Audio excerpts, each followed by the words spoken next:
Hello साथीहरू, नमस्ते। आज म हजुरहरूलाई नेपालमै बसेर इन्टरनेसनल पेमेन्टहरू कसरी आफ्नो बैंक अकाउन्टमा रिसिभ गर्ने त्यो सिकाउन गइरहेको छु। भिडियोलाई ध्यान दिएर हेर्नुहोला। इन्टरनेसनल पेमेन्टहरू जस्तै PayPal, Payoneer, Payeer, international debit या क्रेडिट भिजा कार्ड, यस्ता थुप्रै इन्टरनेसनल पेमेन्ट प्लेटफर्महरूबाट आफ्नै नेपाली बैंक खातामा पेमेन्ट रिसिभ गर्नलाई एउटा सजिलो उपाय अर्थात् इन्टरनेसनल पेमेन्ट गेटवे लिएर आएको छु। यसका लागि सर्वप्रथम हामी आफ्नो मोबाइलको स्क्रिनमा जाऊँ, क्रोम ब्राउजर ओपन गरौँ र सर्च बारमा टाइप गर्नुहोस् unelmapay.com र त्यसपछि यस्तो टाइपको इन्टरफेस खुल्नेछ। अब क्रिएट अकाउन्टमा क्लिक गरौँ। अब युनिलमापे आइडीमा एउटा युनिक आइडी राख्नुहोस्। इमेलमा आफ्नो इमेल आइडी राख्नुहोस्। त्यसपछि फर्स्ट नेम र लास्ट नेम राख्नुहोला। त्यसपछि आफूसँगै भएको फोन नम्बर, ल्याङ्ग्वेजमा इङ्ग्लिस सिलेक्ट गर्नुहोला र अब अन्तिममा स्ट्रङ पासपोर्ट राख्नुहोला र पासपोर्टलाई चाहिँ नबिर्सिनु होला, कतै टिपेर राख्नु। र अब अन्तिममा यो सबैलाई सबमिट गरेर रजिस्टर गरौँ। अब यहाँ हेर्न सक्नुहुन्छ thanks for registering, check your email भनेको छ। गएर इमेल चेक गरौँ। अब हेर्न सक्नुहुन्छ मेल आइसकेको छ। अब यहाँ कन्फर्म इमेल गरौँ।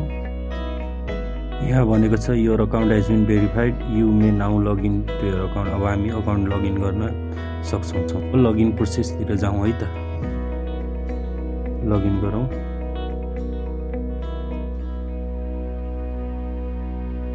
हेर्न सक्नुहुन्छ यसरी सजिलै अकाउन्ट बनिसकेको छ। अब हामी तल अकाउन्ट सेटिङमा जाउँ। अकाउन्ट सेटिङमा गइसकेपछि बिलिङ सेटिङमा जाउँ। त्यसपछि स्क्रोल डाउन गर्नुहोस् र अब यहाँ हेर्न सक्नुहुन्छ तपाईहरुले आफ्नो पेपल अकाउन्ट, आफ्नो युपिआई आइडी, आफ्नो आइपे, आफ्नो भिजा कार्ड, आफ्नो पेयर अकाउन्ट, आफ्नो पायोनियर अकाउन्ट, सबै अकाउन्टहरू तपाईहरुले इन्टरनेसनल अकाउन्टहरू हजुरहरूले यहाँ लिङ्क गर्न सक्नुहुन्छ। लिङ्क गरिसकेपछि हजुरहरूले यसमा सबै पेपलबाट, सबै इन्टरनेसनल पेमेन्टहरूबाट तपाईले रिसिभ गर्न सक्नुहुन्छ इन्टरनेसनल पेमेन्टहरू यस युनिलमापे आइडीमा। त्यसपछि तपाईले यसै आइडीबाट तपाईले आफ्नो नेपाली बैंक खातामा पैसा ट्रान्सफर गर्न सक्नुहुन्छ। र अर्को इम्पोर्टेन्ट कुरा, आफ्नो पेपल अकाउन्ट, आफ्नो पायोनियर अकाउन्ट यसमा लिङ्क गर्नका लागि, युनिलमापेमा लिङ्क गर्नलाई पहिला भेरिफिकेसन गर्नुपर्ने हुन्छ है गाइज। भेरिफिकेसन गर्नुपर्ने हुन्छ। भेरिफिकेसन गर्नलाई आफ्नो कन्ट्री चुज गर्नुहोस्, फोन नम्बर राख्नुहोस्, आफ्नो एड्रेस राख्नुहोस्, अनि आफ्नो छोटो एउटा आइडी समातेर लाइसेन्स अथवा नागरिकता समातेर एउटा छोटो भिडियो बनाएर, एउटा सेल्फी भिडियो बनाएर चाहिँ यसमा पठाउनु पर्ने हुन्छ। पठाइसकेपछि तपाईँको अकाउन्ट भेरिफाई हुन्छ।